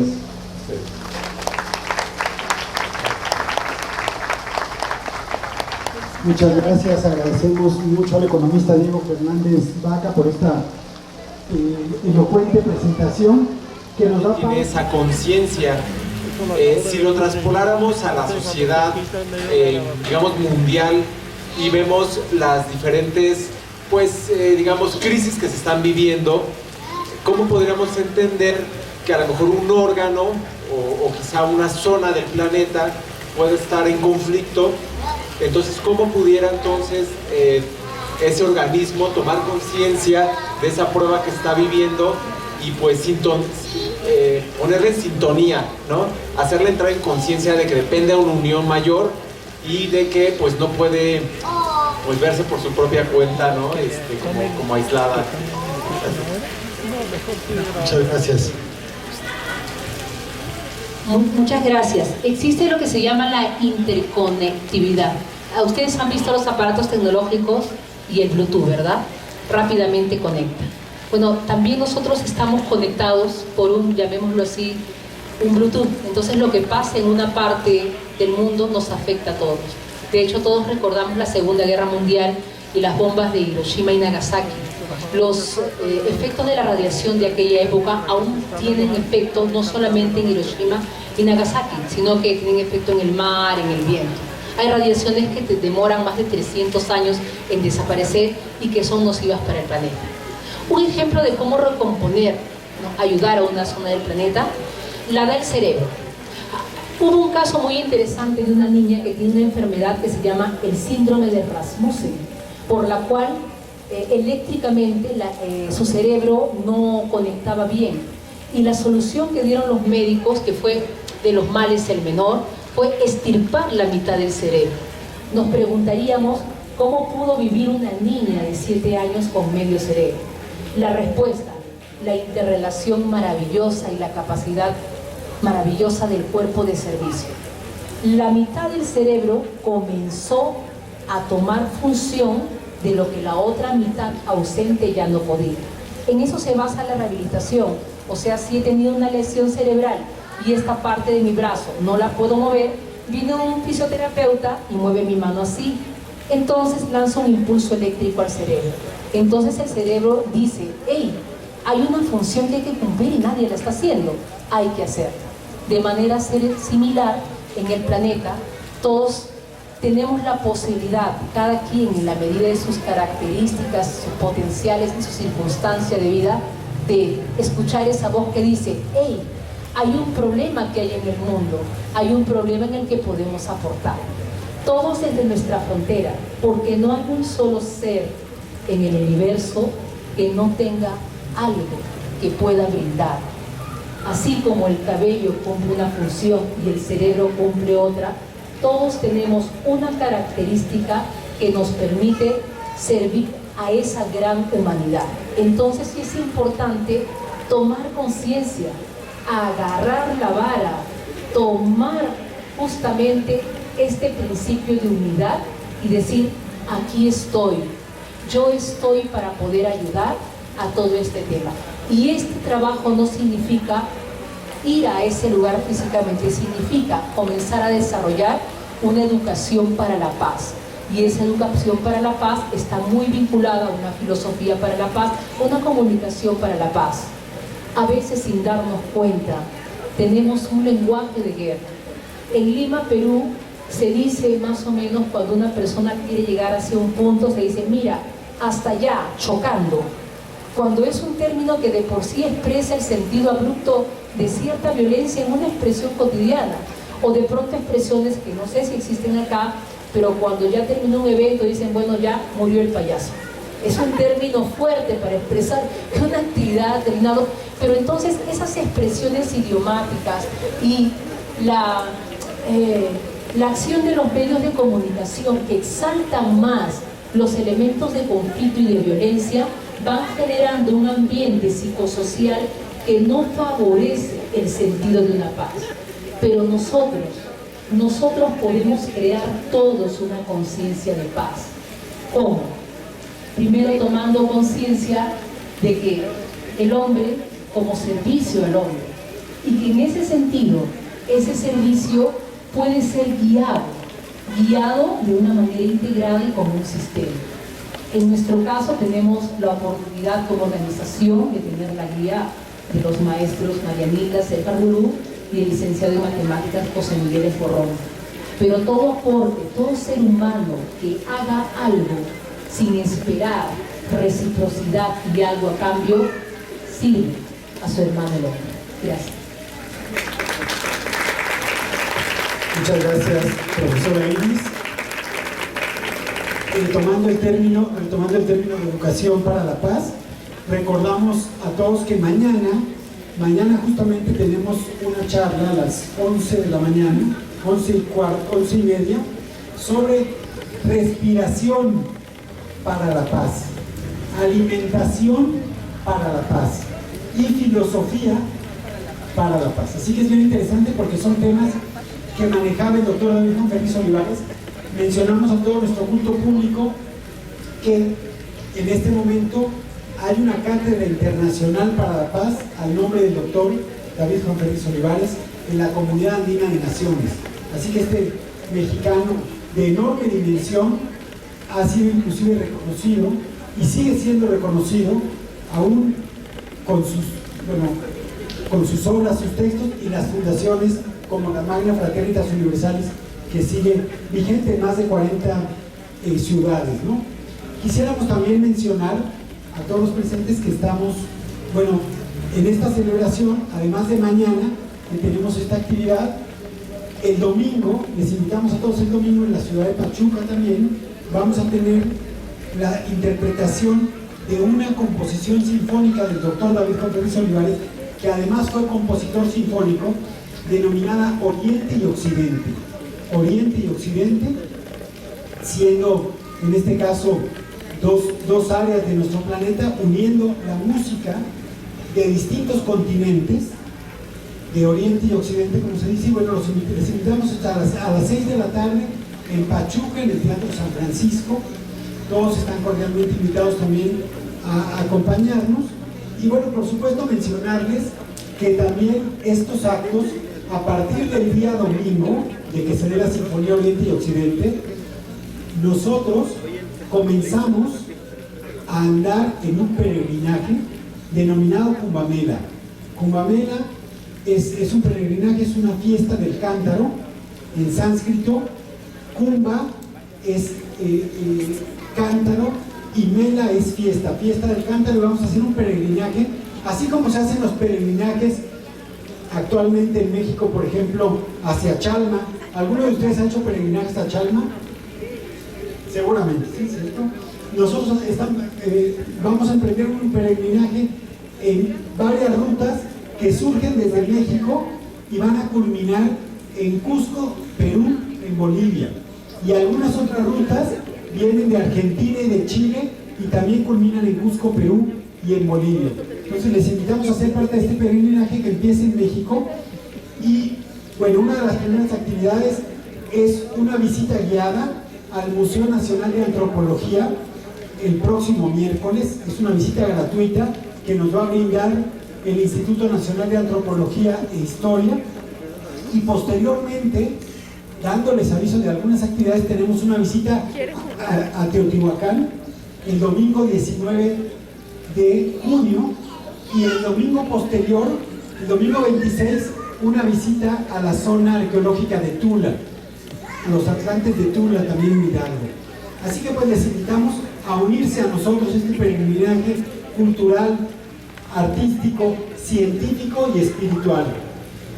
Y bueno, pues les agradecemos mucho por su presencia en esta charla, en este panel forum. No sé si hay alguna otra pregunta, algún otro comentario. Vamos a dar una última palabra. Adelante. Buenas tardes a todos. Quiero dirigirme a usted con esta pregunta.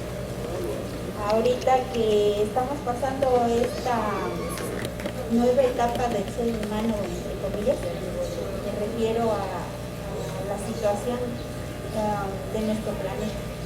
Y a lo mejor no nada más el planeta, sino el planeta conforme al universo. Como ser humano, ¿cuál sería en cierta forma tu opinión personal? ¿Qué debo de esperar o cómo debo de manejar al yoga? ¿Cómo ahora debo de manejar esto tan bonito que es la yoga o esta meditación que nos dejaron pues, algunas otras personas, pero ahora como humanidad? Bueno, muchas gracias por la pregunta.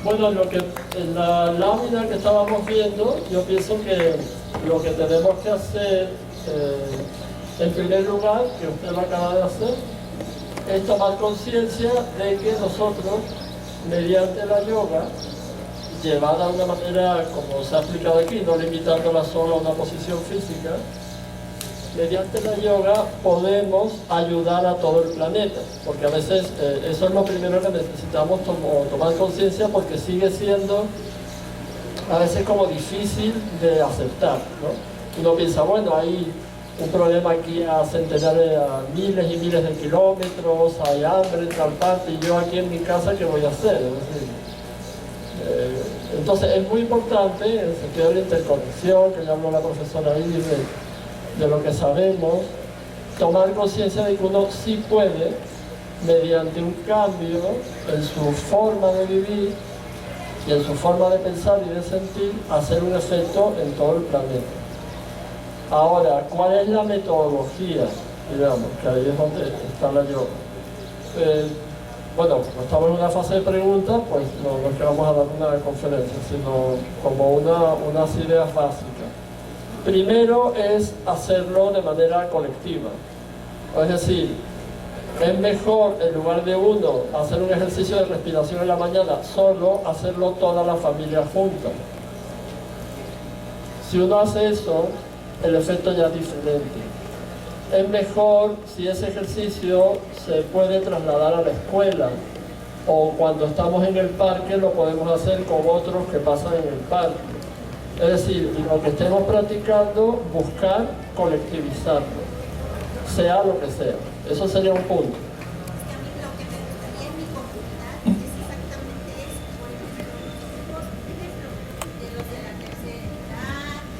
Los grupos de las mujeres, grupos también que hay de jóvenes, eso me gusta, ¿no? Que sea la colectividad, pero a lo mejor en un momento dado no podríamos estar todos juntos por esta misma situación, pero sí hay grupos donde se pudiera hacer esto, porque realmente a lo mejor aquí en mi comunidad no todos pues sabemos los ejercicios del yoga o simplemente la respiración. Sí. Bueno, entonces, efectivamente, eso es así. Y eso, el maestro de la Ferrier, él pone un ejemplo, dice de la mayonesa. Él pone el ejemplo de la mayonesa. Dice que cuando la mayonesa se corta, eso lo saben pues quienes manejan la comida en el hogar, cuando la mayonesa se corta, la solución no es cuando está cortada, meterla en una licuadora y batirla todo y así no se va a recomponer.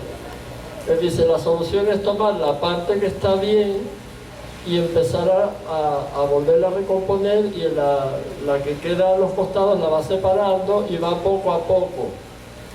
Entonces, se va reintegrando, correcto. Entonces, digamos, no tenemos que caer en dos extremos, ni pensar que yo no puedo hacer nada, ni tampoco pensar que yo lo puedo hacer, lo tengo que hacer todo de una vez. No, o sea, si en tu familia lo puedes hacer, pero en el parque no, bueno, es mejor que lo hagas en la familia a que lo hagas sola o que no lo hagas.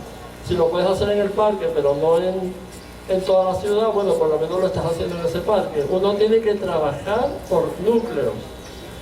Y esos núcleos, interconectarse y comunicarse. Instituciones como la nuestra, que son todas de voluntarios, justo ayudamos a eso, porque como organizamos eventos, encontramos seres como, bueno, como el señor presidente municipal, su equipo, el profesor Iván Corona, que está por aquí, que lo vimos antes, y muchos de ustedes, que cada uno trabaja con buena voluntad aquí, allí, allá.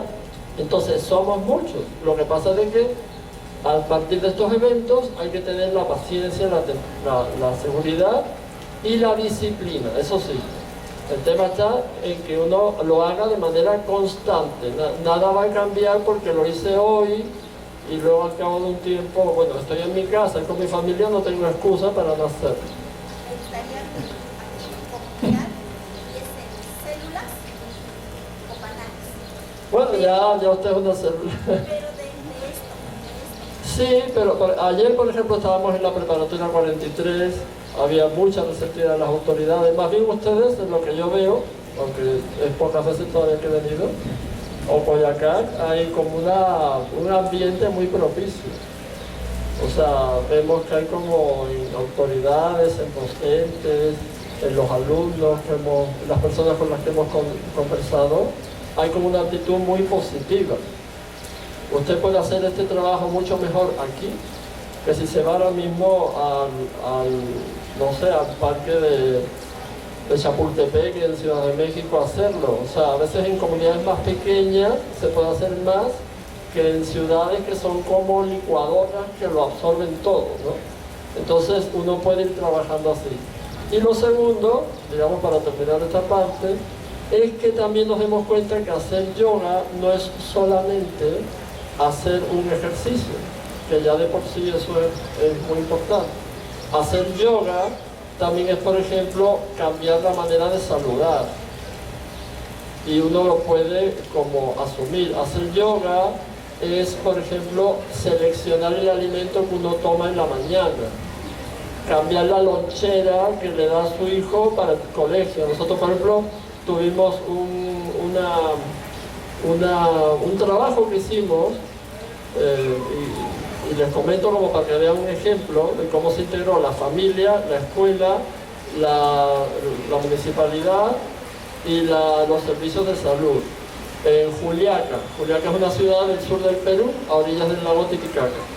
En esa ciudad había una unidad educativa, Tupac Amaru se llama, y bueno, allí la ELIC, la Fundación ELIC, que aquí están varios, aquí está la vicepresidenta en Perú, varios del presidente de México, de las ELIC, las Escuelas Libres de Investigación Científica para Niños, hizo una prueba que consistió en lo siguiente. Un aula de esa escuela, una sola aula, tuvo un programa en el que ni siquiera todos los días, 3 veces a la semana, hacían 1 hora de yoga. Y además, contratamos, o miembros de nosotros, que eran agrónomos y que conocían de cocina, enseñaron a los padres de los niños de ese aula a preparar alimentos saludables para la lonchera de los niños. Los niños ya no llevaban papitas fritas, no llevaban, allí se llama Inca Cola, es como la Coca-Cola en versión, no llevaban refrescos azucarados, sino que llevaban quinoa sancochada con manzana, llevaban choclo, o sea, el elote, llevaban esto, un montón de platos que había, todo vegetariano, durante 6 o 7 meses. Ese aula inmediatamente se despegó de las demás en rendimiento escolar, en violencia intrafamiliar y en todo un conjunto de fenómenos que incluso hubo la solicitud de que el programa se extendiera a todas las demás. Entonces, y eso era yoga. Entonces es necesario que también nos demos cuenta que yoga no es, por eso mañana es respiración para la paz, alimentación para la paz y filosofía para la paz. Todos esos elementos son yoga y los podemos practicar en lo que hacemos, lo podemos practicar en el comercio y en muchas otras áreas. Entonces, bueno, nosotros estamos a la orden y sabemos además que los miembros de la fundación, nosotros sabemos Chamos, Alberto Chamos, el Domingo, no sé, Eugenia, Dilce y muchos otros, y personas que conocemos como Iván, que ya está trabajando aquí, estamos muy dispuestos a ayudar como a que todos esos esfuerzos se puedan conectar y puedan tomar mucho más cuerpo, y lo más importante es que el mismo señor presidente municipal, Samuel Verdeja, su equipo, en lo que hemos conversado, en lo que vimos ayer que están haciendo, están muy sumados a este espíritu también. Entonces, que eso también ayuda, ¿no? Que las autoridades públicas y muchas otras lo hagan. Así que bueno, nos parece que esa buena voluntad que usted tiene muchos caminos para cumplir. Bueno. Muy bien, pues reiteramos entonces, bueno, por supuesto, nuestro compromiso con Ocoyoacac, y van a tener ustedes mucha cercanía, créanme, a partir de este evento y del anterior que también tuvimos, al mensaje del doctor David González Olivares, y seguramente vamos a estar practicando con ustedes yoga al parque y bueno, algunas otras prácticas de investigación también en torno a la importancia de la yoga y al rescate de nuestras culturas ancestrales, de nuestras raíces, de nuestra esencia como americanos, también como mexicanos. Hay que recordar que el nombre original de México era también Estados Unidos mexicanos después de la independencia, ¿no? Estados Unidos de América en Estados Unidos y Estados Unidos de Colombia en Sudamérica. Del arte. Actualmente la compañía está conformada por un elenco de 28 bailarines. 3 asistentes técnicos, un técnico de audio y 3 personas como staff. El día de hoy, en su primera participación que tendrá la compañía, van a presentar bailes del Estado de México, de un lugar que se llama Tierra Caliente, que pertenece al sur del Estado de México. Los bailes que van a presentar del Estado de México, de Tierra Caliente, son la mula, la chamaca y el pávido návido. Aunque el pávido návido es un baile característico, me van a decir, de Nuevo León como tal, sí, efectivamente, pero ha tomado esa parte de la nacionalidad y en cualquier estado de la República Mexicana lo bailan con sus características propias, aunque sí no dejemos a un lado de que ese baile es oriundo y es nativo, por así decirlo, de la parte del estado de Nuevo León.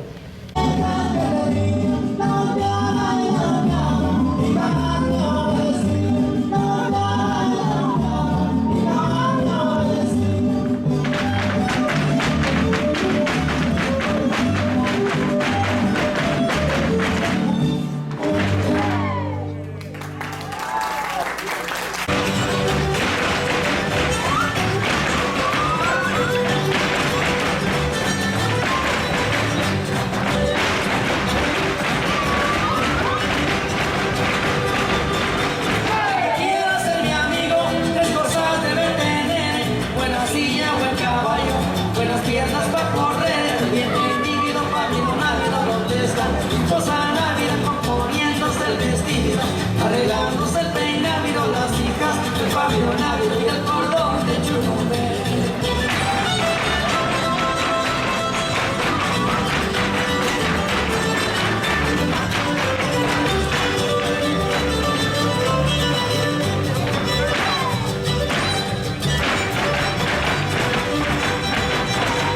Que tenga un enamorado y no tenga que gastar, que se pida un jarro de agua, que se pueda remojar. El lívido, pávido, návido, ¿dónde está? Cosa návida componiéndose el vestido, arreglándose el peinado, las hijas, el pávido návido y el cordón de churumbe.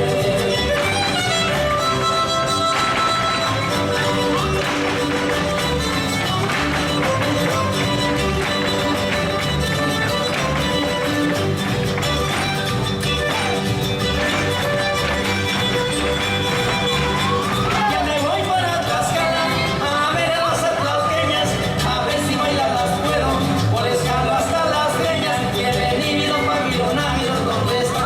Cosa návida componiéndose el vestido, arreglándose el peinado, las hijas, el pávido návido y el cordón de churumbe.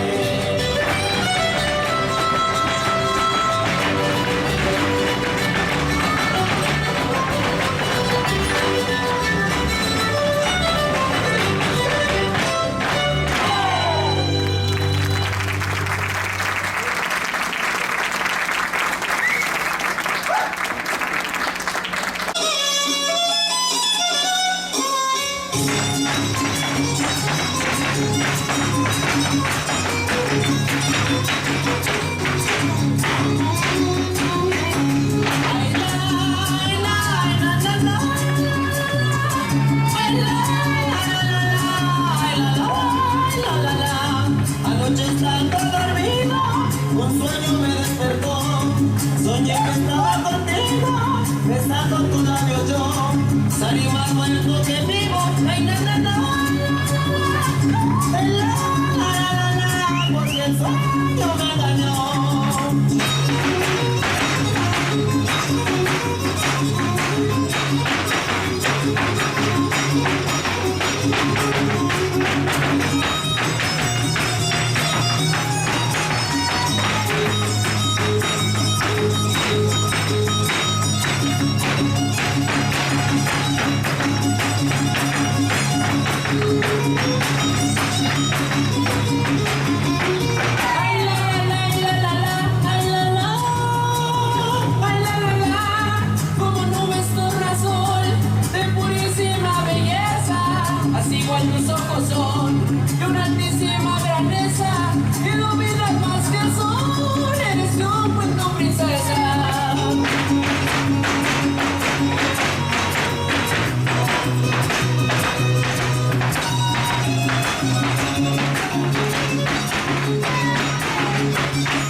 reclaman mi canción desgarrador, quedando de mi alma y mi herido corazón.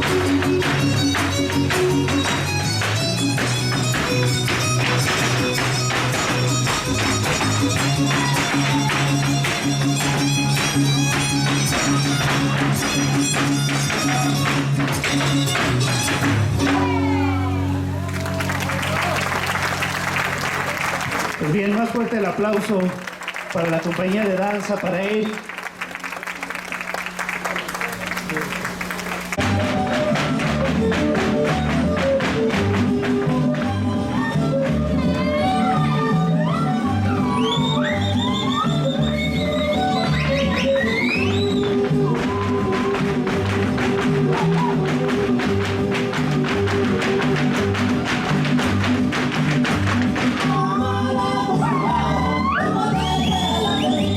Vamos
cielito lindo, todas las flores, pasas por mi jardín, niña de amores, a tu paso se inclina, cielito lindo, todas las flores, ay, ay, ay, ay, ay, se inclinan bellas, porque tú eres la reina, cielito lindo de todas ellas, ay, ay, ay, ay, ay, se inclinan bellas, porque tú eres la reina, cielito lindo de todas ellas.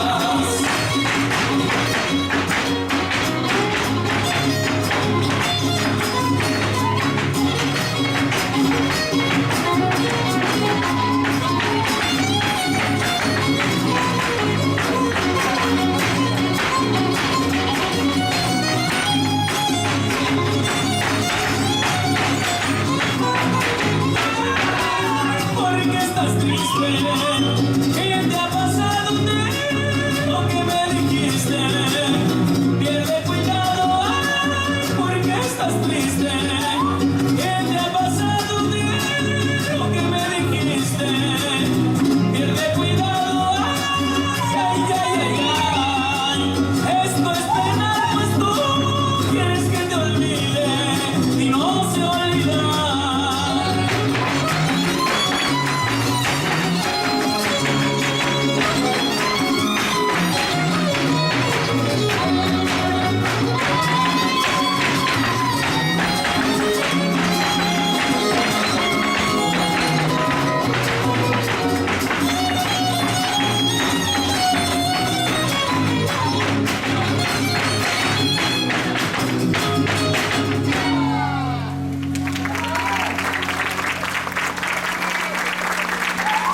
Oyeran bobia noa okhamadi almahte gushkuevia radi yogambe radi ade demiradi mo kuchikoi para di buscambera chizo khamadi almahte ya pondi to astangore menghu radi evi radi no yambe radi nzengwambe baradi heha natamheti radi nzengwambe ni ea nandohi na chi ui na chi wai padi kangi mbeka shonto para di tsingambe okhamadi kanmahte. Muchas gracias a todas ustedes, personas que están aquí presentes, a las personas que nos visitan, que vienen de diferentes partes del mundo. Muchísimas gracias porque nos han visitado y nos han dado una manera de cómo vivir, de cómo empezar el día, de cómo terminar también el día. Estamos muy agradecidos por darnos esas palabras de aliento, de respiración, para poder seguir las labores de nuestros días y que Diosito nos siga bendiciendo con esta agua, con el aire, con la nube, para que la tierra enverdezca y podamos seguir viviendo, comiendo de ella y tener esa naturaleza entre nosotros, la naturaleza, los hombres, los animales y todos entre nosotros llevar y sobrevivir y de no dejar que la contaminación nos lleve a la nada. Muchísimas gracias, es todo lo que tenía que decirles. Enhorabuena.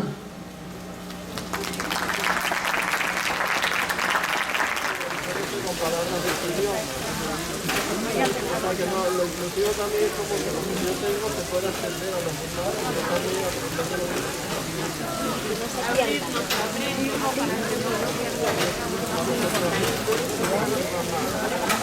cuando no quiere tenerlo así como un árbol, lo devuelve en una caja para protegerlo lo más que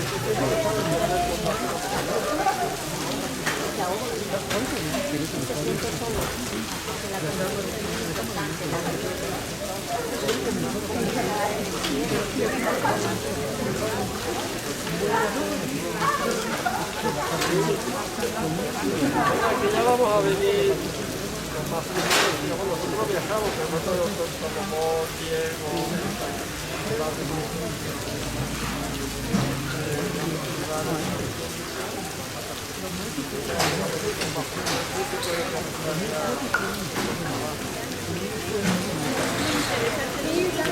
Sí,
Gracias.